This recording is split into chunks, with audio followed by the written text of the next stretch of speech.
행복하고 화목한 아름다운 가정을 꾸리는 것은 모든 사람의 공통된 바람일 겁니다. 가정이 사랑으로 넘치고 웃음이 있고 기쁨이 있고 평안한 안식이 있고 돌봄이 있고 공급이 있어서 그 가정 안에 있는 것만으로도 모든 것이 완전하다 느낄 수 있다면 참 그 사람은 행복한 사람이겠죠.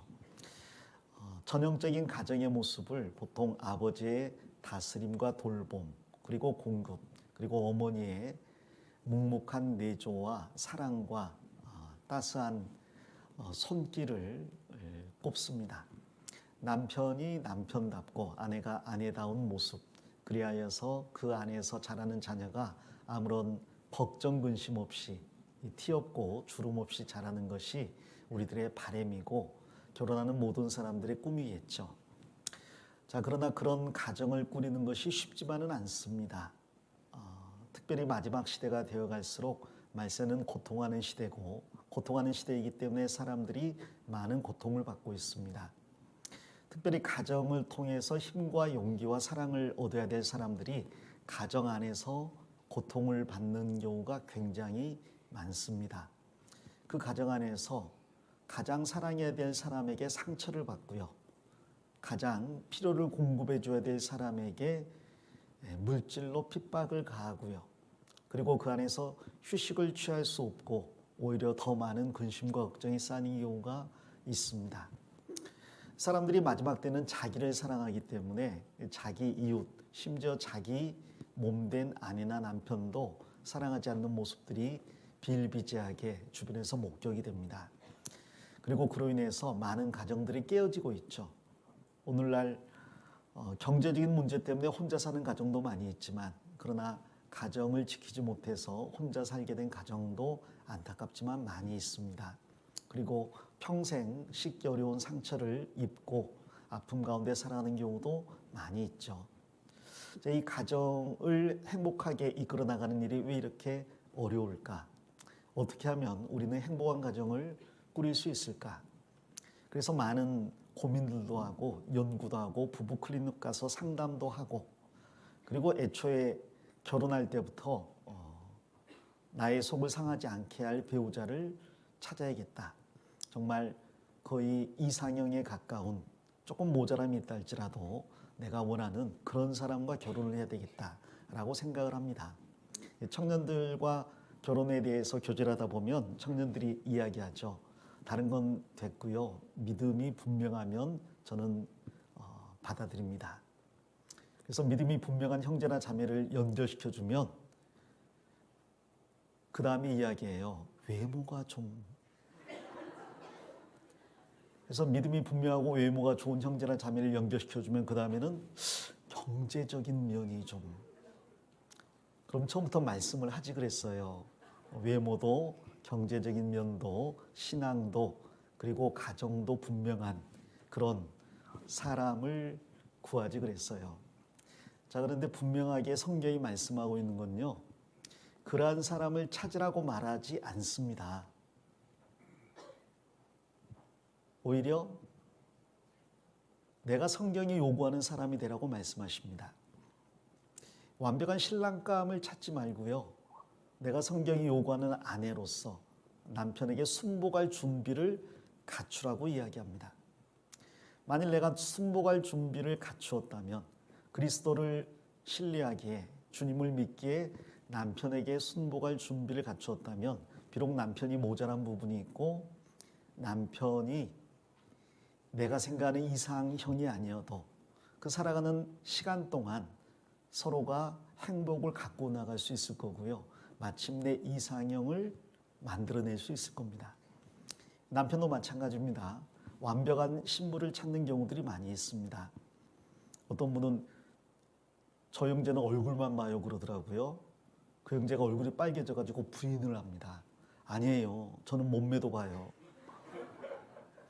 자, 그런데 그러한 아내를 찾을 게 아니라 자신이 성경에 말씀하시는 남편의 모습을 갖추어 나간다면 그런 아내를 갖고 낼 수 있는 겁니다. 처음부터 준비된 사람을 만나서 그것을 유지해 갈 거라고 생각하는 건 큰 착각이에요. 오히려 전혀 준비되지 않은 상태에서 결혼을 하지만 결혼에 살아가면서 남편으로서 아내로서의 소양을 갖추는 가운데 그러한 배우자를 얻을 수 있다고 성경은 말하고 있습니다. 그래서 아내에게는 순복하라는 명령을 주셨습니다. 비록 남편이 자기보다 어리석고 고집이 세고 그리고 자기가 가정을 이끌어 나가야 모든 면이 분명해지고 행복해질 거라고 생각이 되는 그런 경우랄지라도 여전히 어리석은 남편에게 순복하라고 이야기합니다. 그리고 남편에게 이야기합니다. 아내를 사랑하라고. 아내를 지배하고 복종시키려는 생각을 버리라고 이야기합니다. 아내는 자기보다 연약한 지체인 게 분명하지만 연약하기 때문에 나에게 복종해야 될 지체가 아니라 연약하기 때문에 사랑해주고 용서해줘야 되고 보양해줘야 될 지체라고 이야기합니다. 그리고 그 가운데 깨끗하게 가꾸어 나가야 될 대상이라고 이야기하는 거예요. 전혀 준비되지 않은 정말 보잘것없고 추하고 어리석고 아무런 인격적인 준비가 갖춰지지 않은 사람을 아내로 맞이해서 정말 오래 참고 용서하고 사랑하며 하나님의 말씀으로 그 사람을 인도하고 이끌어서 결국 그리스도 앞에 또 누구가 보든지 간에 정말 부끄럽지 않은 그런 아내로 양육한 저 같은 사람도 있잖아요. 그래서 그러한 것들을 생각하고 성경 말씀을 바라봐야 되겠습니다. 아내는 남편이 만들어 간다고 성경은 말씀하십니다. 준비된 사람을 만나는 게 아니라 아무것도 갖춰지지 않은 사람, 죄인이었던 사람을 사랑하고 희생하고 용서함으로 그 사람을 그리스도의 신부로 갖고 나가는 주님을 바라보라고 이야기합니다. 자, 이것을 위해서 우리는 결심을 해야 될 게 있습니다. 이것은 감정적인 부분이 아니라 의지적인 측면이거든요. 내가 이 사람을 사랑한다. 왜? 같이 있으면 설레고 두근거리고 그리고 야릇한 기분이 들어서 그건 감정이고 감정은 금방 사라져버리는 겁니다. 그 감정으로 만일 결혼을 한다면 그 감정이 식는 순간 서로의 사랑도 식어버릴 거예요. 그러나 성경도 그렇고요. 이 세상도 그렇고요. 그 사랑은 동사, 즉 행하는 것이고 행하기 위해서는 자신의 의지가 필요하다고 이야기합니다. 아마 오래전에 결혼하신 분들도 계실 텐데 혼인서약 기억나시나 몰라요. 저는 종종 주례를 보기 때문에 혼인서약을 아주 잘 기억하고 있습니다. 요즘은 혼인서약을 하지 않고 서로에게 바치는 편지를 읽고 혹은 부모님의 격려사를 듣고 춤추고 맞춰버리기 때문에 혼인서약을 기억 못하는 분들이 많이 있는 것 같아요. 자, 우리나라 혼인서약이 어디에서 기원했는지는 모르겠어요. 아마 서양에서 기원된 것 같기는 합니다만은 그러나 그 서약이 정말 훌륭한 서약이다, 약속이라고 생각합니다. 보통 신랑에게 묻잖아요. 신랑은 신부를 아내로 맞이해서 기쁠 때나 그다음 뭐예요? 슬플 때나 건강할 때나 병약할 때나 부할 때나 가난할 때나 항상 아끼고 사랑하고 섬기며 남편 된 도리를 다하겠습니까? 하고 묻습니다. 이것은 사랑의 서약이거든요. 혼인 서약입니다. 이 약속을 지금 누구 앞에서 하고 있는 거냐? 만약에 교회에서 결혼한다면요. 거룩하신 하나님과 그리스도 앞에서 약속하는 거예요. 그리고 그 약속은 지켜져야 될 약속입니다. 그리고 교회에서 하지 않는다 할지라도 이방인들도요. 양가 부모님을 모시고 그 부모님 앞에 약속을 하는 거예요. 내 옆에 있는 배우자뿐 아니라 지금까지 나를 낳아주고 길러주신 내 부모님 앞에서 또 내 아내의 부모님 앞에서 그리고 일가 친척들과 많은 지인들 앞에서 엄숙하게 약속을 하는 겁니다. 신랑은 이것을 깊이 생각하고 분명한 대답을 해야 될 거예요. 이 신부를 아내로 맞이해서 기쁠 때는 사랑할 수 있죠. 슬플 때도 건강할 때는 사랑할 수 있는데 병약할 때도 혹시라도 불치병에 걸리거나 전신불수가 됐다고 합시다. 식물인간이 됐다고 합시다. 빨리 호흡기 떼야죠. 그게 아니라 그럴 때도 사랑하겠냐고 물어보고 있어요. 이건 어려운 질문입니다. 그리고 부할 때뿐 아니라 가난할 때도 사랑하겠느냐. 이 부할 때야 돈이 다림이라고 주름을 쫙쫙 펴주잖아요. 돈이 많은데 큰 걱정, 근심이 없을 거예요. 문제는 경제적으로 궁핍해지면 많은 문제들이 생깁니다. 당장 월세를 내야 되는데 월세 낼 돈이 없다면 남편에게 이야기할 수밖에 없잖아요.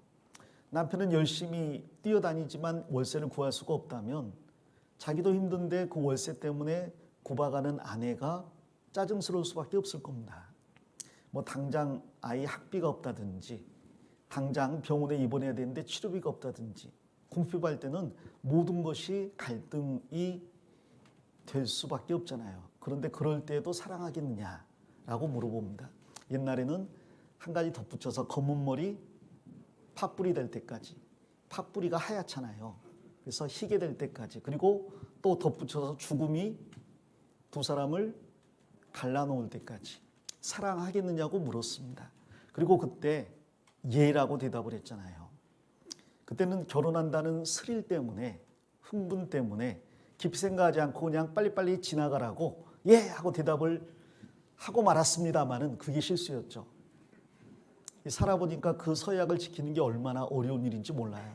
자, 그런데 남편이나 아내나 그 서약을 했다면 지켜야 됩니다. 이건 엄숙한 약속이에요. 그리고 그 약속을 지키겠다는 각오, 결심, 의지가 있을 때 비로소 사랑이 연그러 갈 수 있고 열매를 맺을 수가 있습니다. 그래서 결혼 생활을 유지하는 것은 돈도 아니고요. 서로 간에 대한 호감이나 감정도 아닙니다. 그것은 하나님 앞에 그리고 많은 사람 앞에 맹세한 사랑의 서약이고 그 약속을 지키겠다는 자발적인 의지가 있어야 됩니다. 어떤 분은 그럽니다. 아니, 아내가 사랑스럽지 않은데 그 아내를 어떻게 사랑하고 어떻게 그 아내를 평생 섬기며 삽니까? 뭐 우리 아내를 못 만나봐서 그러시나 본데요. 이런 말씀하시는 분들이 계셔요. 정말 고통 가운데 사는 분들이 있죠. 예전에 그런 말을 들은 적이 있습니다. 그 어떤 분이 죽으시는데요. 돌아가시는데 아내한테 유언을 남겼대요. 내가 죽으면 당신은 꼭 저 김 사장하고 결혼을 하세요. 재혼하세요. 아내가 아니 김 사장은 당신하고 동업한다고 했다가 당신 돈 홀라당 말아먹은 철천지 원수 아니에요. 왜 그 사람하고 결혼하라는 거예요? 그게 내가 그놈한테 원수 갚을 수 있는 유일한 길이기 때문이에요. 그런 삶을 사는데 어떻게 그 아내를 평생 아끼고 사랑하며 섬기겠어요? 자, 그런데 이방인이라면 불가능한 그 일을 하나님께서는 그리스도인에게 요구하십니다. 너는 그리스도인이고 그리스도인 남편이기에 그 일을 해야 된다라고 말씀하십니다. 왜 내가 내 아내를 사랑해야 됩니까? 주님께서 너를 사랑하셨기 때문에. 주님과 나의 관계가 나와 아내의 관계에 어떤 관계가 있는데요? 어떤 의미가 있는데요? 주님은 나를 아내로 보신다니까요. 하나님은 이스라엘을 아내로 보십니다. 정말 우상 숭배하고 이 세상에 속해 있던, 그래서 멸망할 수밖에 없던 아브라함을 하나님은 선택해서 떠내서 서쪽으로 옮겨서 가나안 땅에 정착하게 했습니다.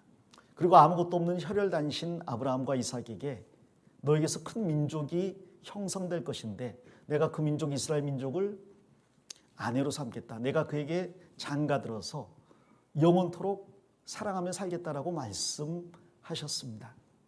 그리고 정말 이스라엘 민족이 형성되었을 때 하나님은 이스라엘을 아내로 맞이하셨어요. 사랑하셨습니다.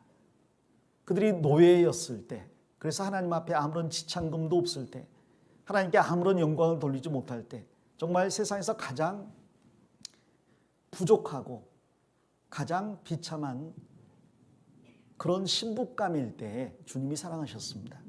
이집트의 노예인 이스라엘을 사랑하셨어요. 하나님께서 조건에 맞는 백성을 선택한다면 당시에도 문명을 구가하고 있는 많은 민족들이 있지 않았겠습니까? 대표적으로 이집트가 화려한 문명을 가지고 있었고요. 아수르도 그 문명이 태동기에 있었고 바벨론도 그 문명이 정말 지금 봐도 찬란하다고 할 만큼 그 화려한 문명을 가지고 있었어요. 근데 하나님은 그러한 조건 좋은 민족을 선택하신 게 아니라 이방인이었던 아브라함의 후손인 현재는 노예인 이스라엘 민족을 선택하셨습니다. 그들을 출애굽시켰어요. 어떻게? 어린 양의 피로요. 그리고 그 어린 양의 피는 훗날 우리를 위해서 죽어주실 예수 그리스도의 보혈을 상징합니다. 그 이스라엘을 구속하기 위해서 값주고 사기 위해서 예수님이 피를 흘려주실 것을 이야기하는 거예요. 장차 이스라엘뿐 아니라 온 세상 모든 사람을 위해서 피를 흘려줄 것을 그 어린 양의 죽음으로 보여주신 겁니다. 즉 노예를 아내 삼기 위해서 신랑이 피 흘리고 죽었다는 거예요. 이건 정말 손해보는 장사잖아요.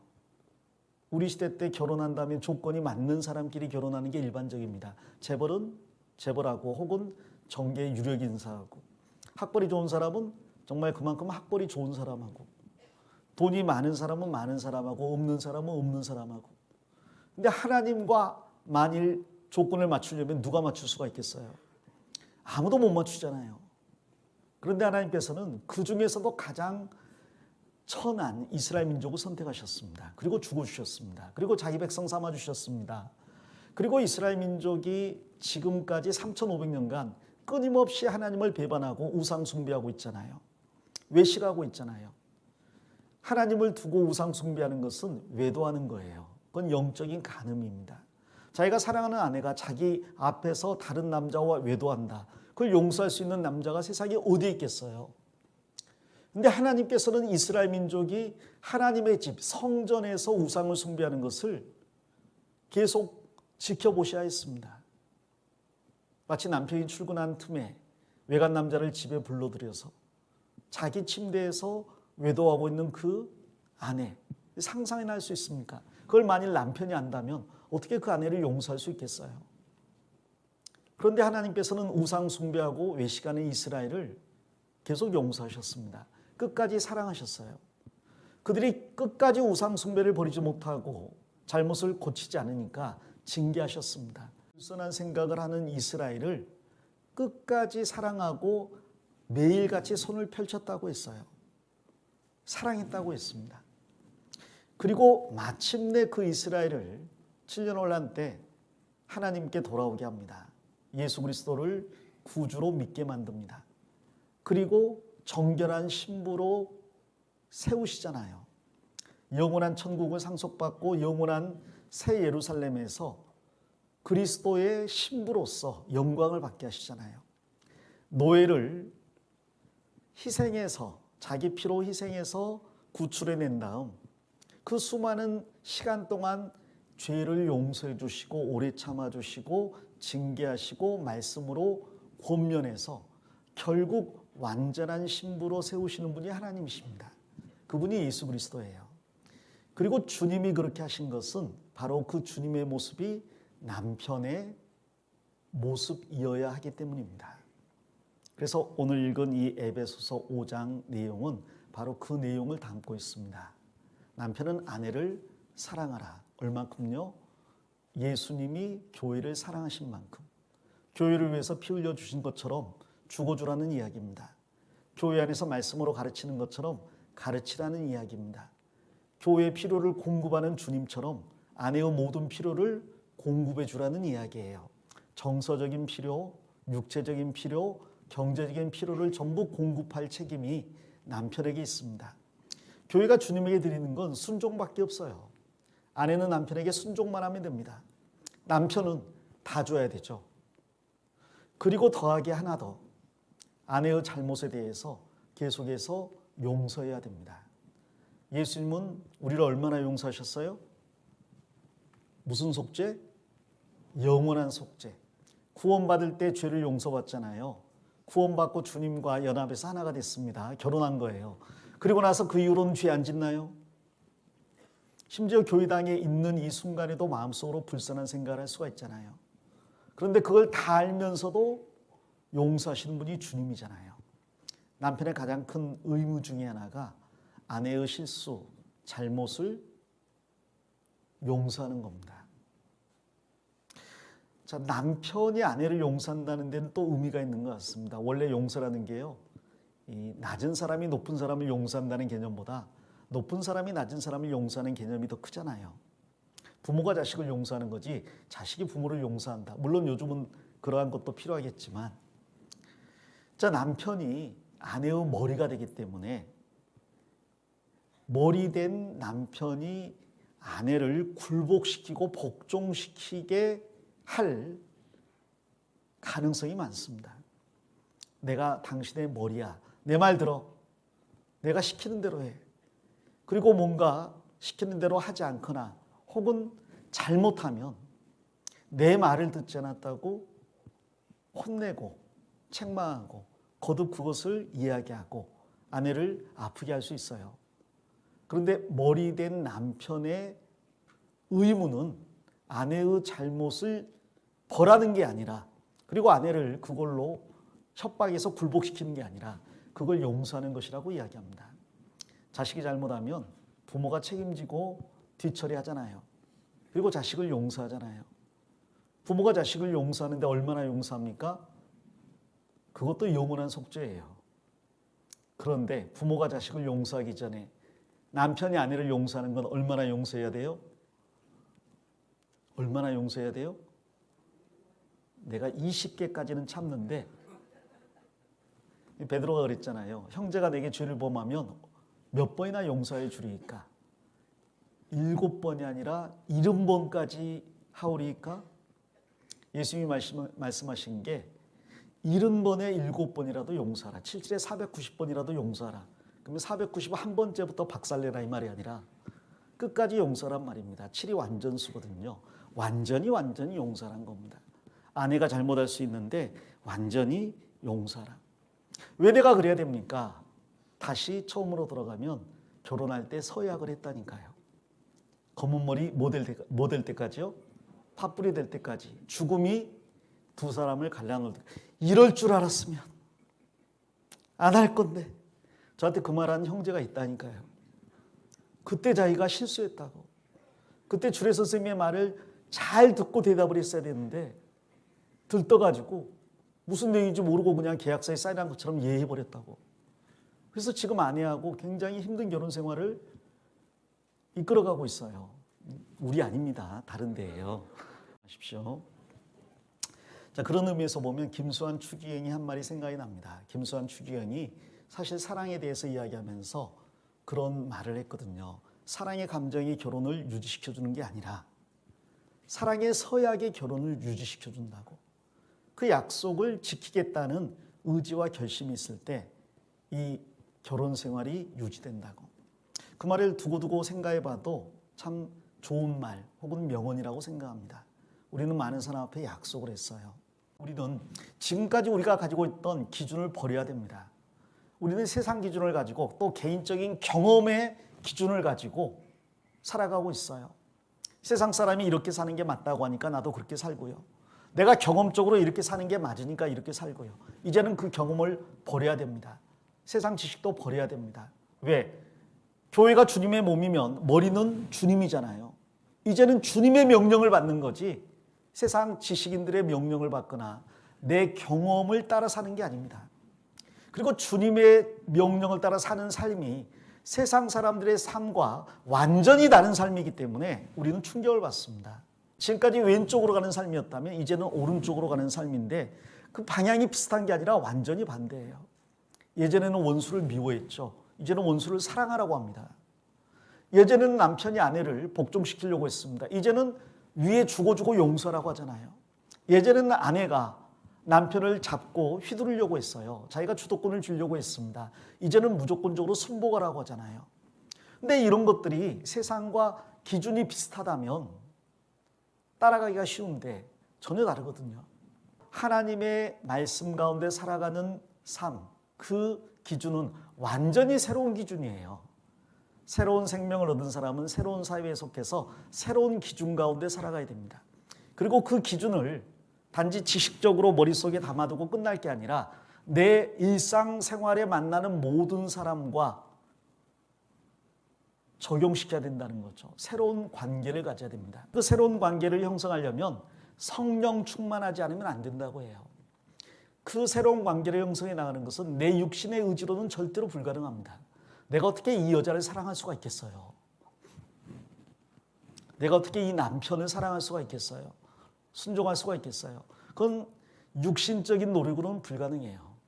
남편과 아내가 같이 앉아있는 경우라면 옆에 한번 쳐다보세요. 순종할 수 있겠습니까? 위에서 죽어줄 수 있어요?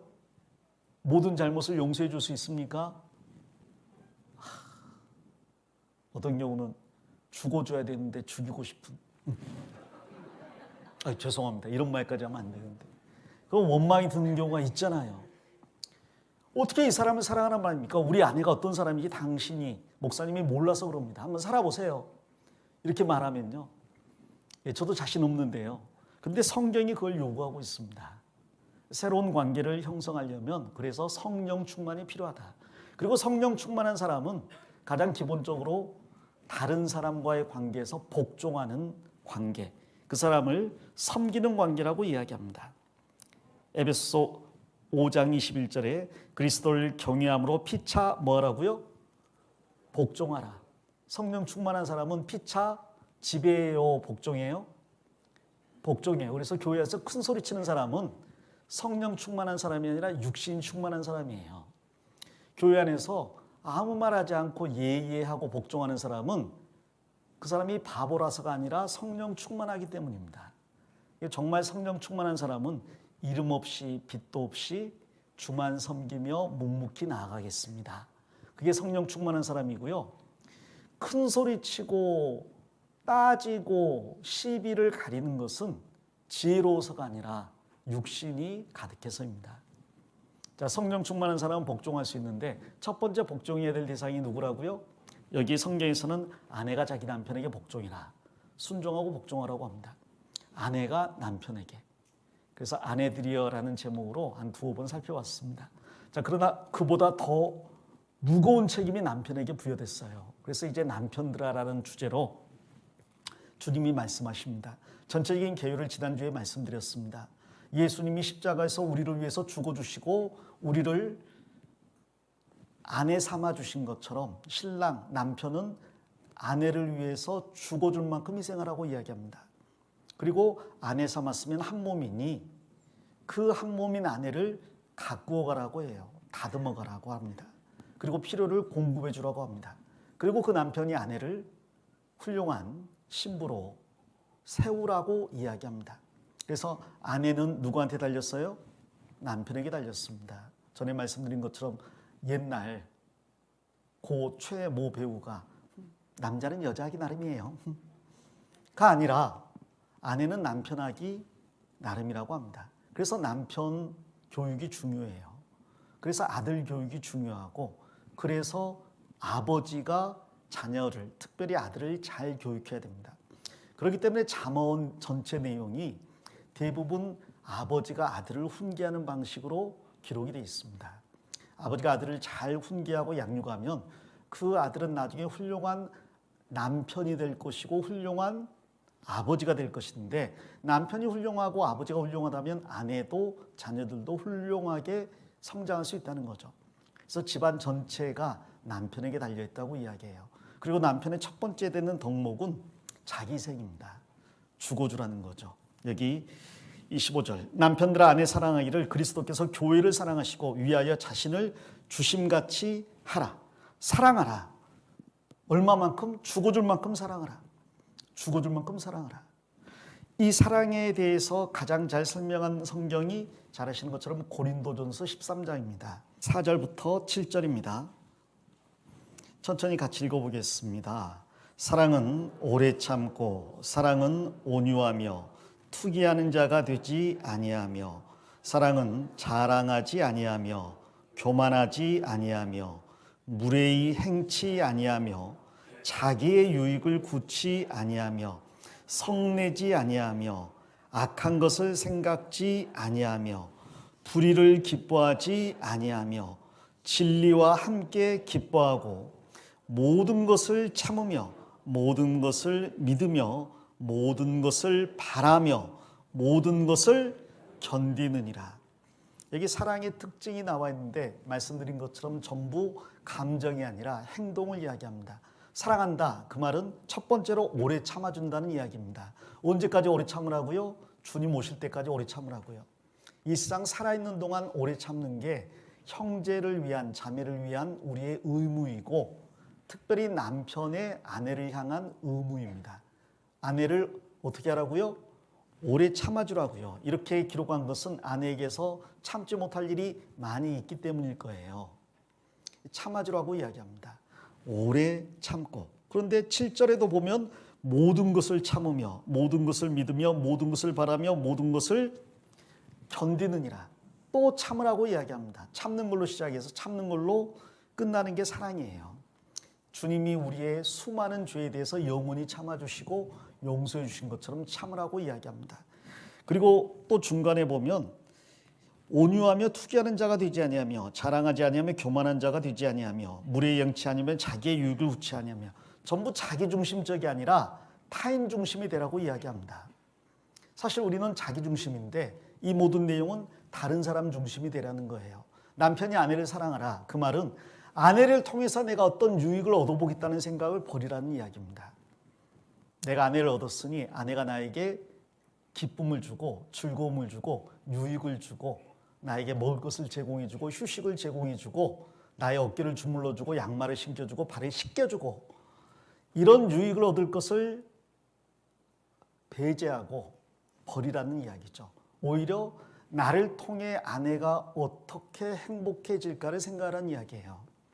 그게 아내를 사랑하는 말이겠죠. 교회 안에서 형제를 사랑하는 말은 저 형제를 통해서 내가 무슨 유익을 얻을까, 저 자매를 통해서 내가 무엇을 얻을까를 생각하지 말고 내가 저 자매에게, 저 형제에게 어떤 유익을 줄까를 생각하라는 겁니다.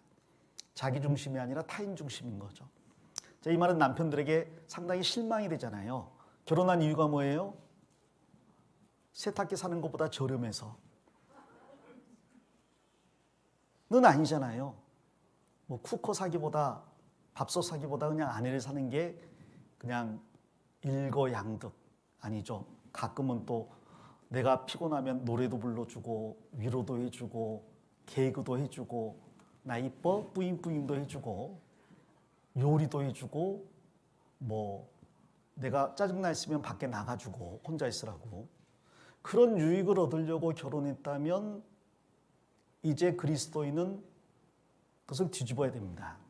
나는 남편은 남편의 유익을 위해서 살아가는 게 아니고 또 아내를 남편의 유익을 위해서 이용하는 게 아니고 나를 통해서 아내가 얼마나 유익을 얻을 수 있는가를 생각해야 됩니다.